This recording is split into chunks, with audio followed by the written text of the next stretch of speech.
Last time on Dragon Ball Super, the Galactic Patrol would finally make it to New Namek with Majin Buu. And to our surprise, he not only remembers Moro from his absorption of the Great Lord of Lords, but he's actually gotten significantly stronger since unlocking his memories of the Kaioshin. Puehringer summoned?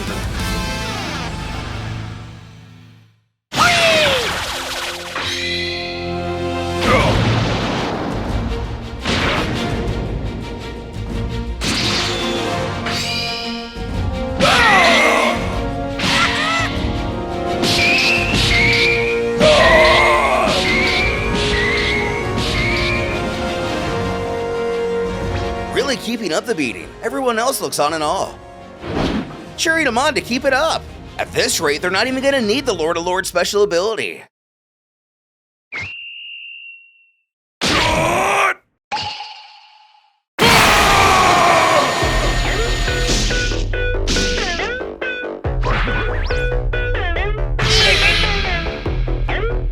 Not knowing that for Majin Buu, this is less consequential than a paper cut, Jocko finds himself horrified at the sight of their only hope losing his head.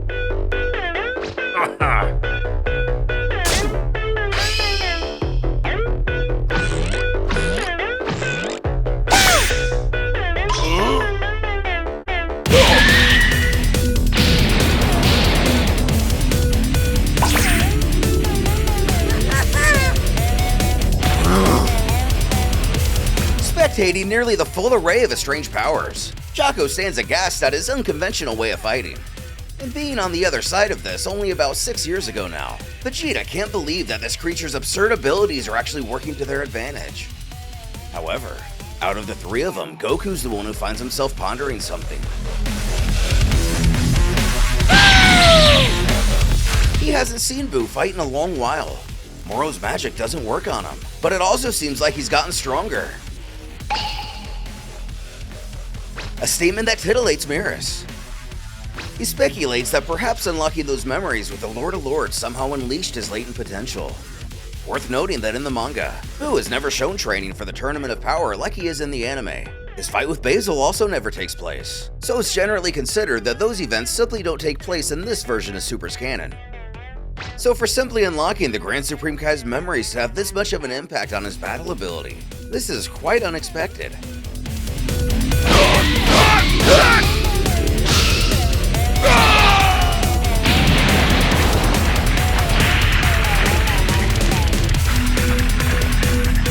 The fact that he's losing this fight finally starts to set in with the wizard as he curses his foe.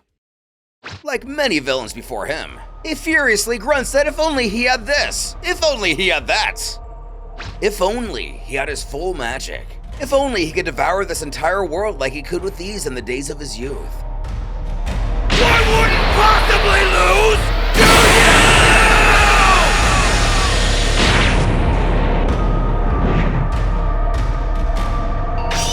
you! And just like so many before him, Buu takes a short pause. He comments that the funny thing is, he knows he's playing him. But since Buu is not manipulated by things such as pride or the love of battle, he simply and childishly squabbles out that Moro is a little weakling compared to him. Making excuses for his failures, he sucks. Which I think is something we can all appreciate in a genre full of warriors literally dying to prove themselves.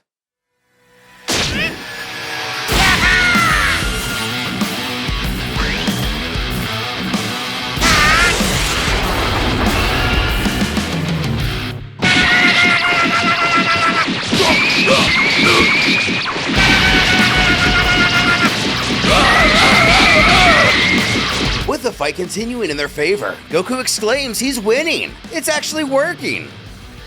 Miras adds that it's clear that Buu's the stronger fighter, but Moro still has his magic. There's no telling what trick he might unleash, so they mustn't drop their guard. He calls for Buu to use that technique now while Moro can't fight back. Oh yeah! Okay! But his hands aren't even attached. Jocko wonders what this guy can't do. Weirdo.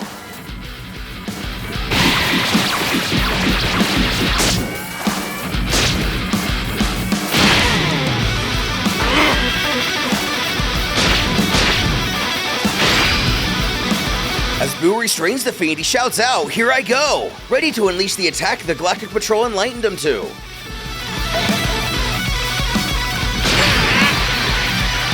Taking the exact same stance as the Lord of Lords all those years ago, Moro cries out, No! Not that! before the sky goes dark, reminiscent of something we've seen several times through the series. While Moro may not be familiar, and the same could be said for the Galactic Patrol, our heroes know all too well. Jocko asks if this planet experiences abrupt nighttime. What a bizarre place. However, the still stamina-drained Saiyans dread what this means. If the sky's gone black, that only could mean that one thing is happening somewhere else on the planet.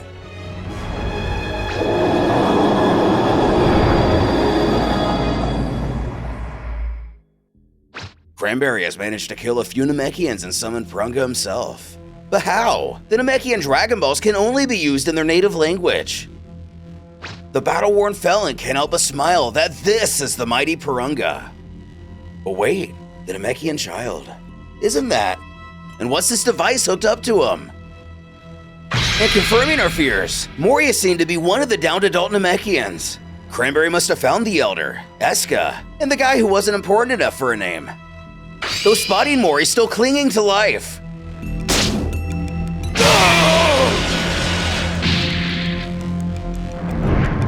He dispatches him before he's able to do anything further.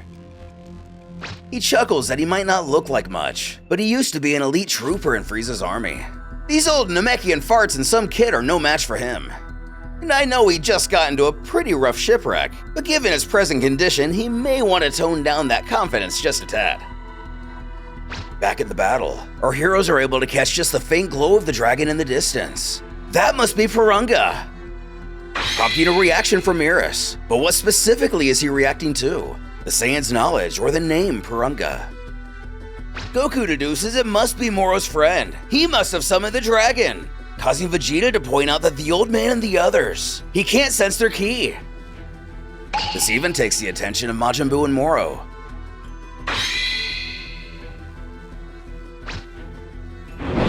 The dragon commands his user to state their wish. He will grant any 3 wishes within his power.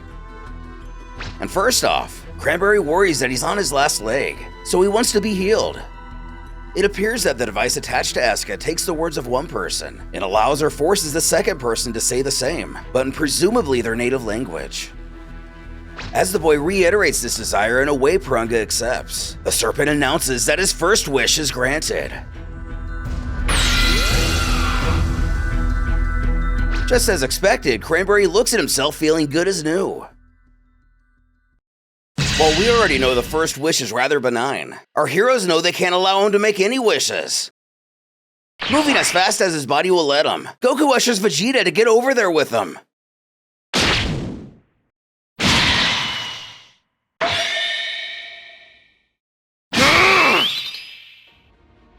Using his telepathy, the mage makes contact with his lesser.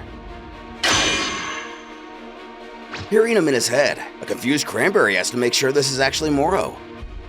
But without much time, the wizard tells him to quickly wish for him to regain his full magic power.